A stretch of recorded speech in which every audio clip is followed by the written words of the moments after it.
इनका सबसे पहला रूप है शैलपुत्री। शैलपुत्री अर्थात पर्वत राज हिमावन की पुत्र। इनका वाहन वृषभ है और इसी कारणवश इन्हें वृषारुधा के नाम से भी जाना जाता है। नवदुर्गा का दूसरा रूप है ब्रह्मचारिणी। ब्रह्म अर्थात तपस्या, चारिणी अर्थात आचरण करने वाले।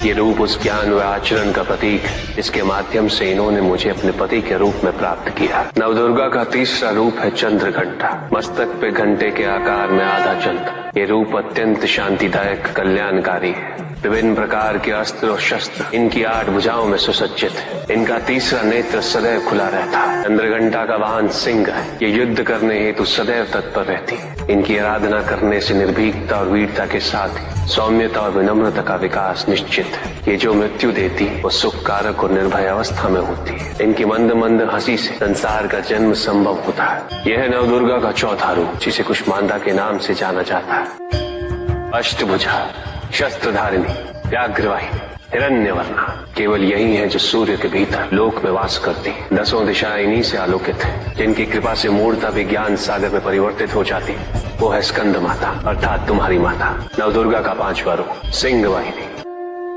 और इनकी उपासना द्वारा मोक्ष का मार्ग सुलभ होता है। जिस रूप में इन्होंने महिषासुर का वध किया वो कात्यायनी कहलाता है। इनकी आराधना करने से अर्थ, धर्म, काम और मोक्ष फलों की प्राप्ति होती है। श्याम रंग, खुले केश, एक हाथ में लोहे का कांटा और एक में खड़ग, जिनका आशीष शुभों का कर्ता और कारक है।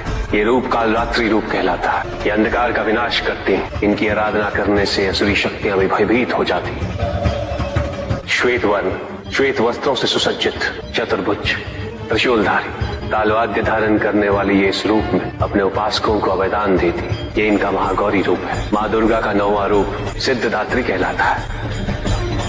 प्रकम्य, अशित्व, अशित्व ये 8 सिद्धियां केवल इन्हीं की कृपा से प्राप्त हो सकती। मेरा अर्धनारीश्वर रूप इनके सिद्धदात्री रूप की ही देन है।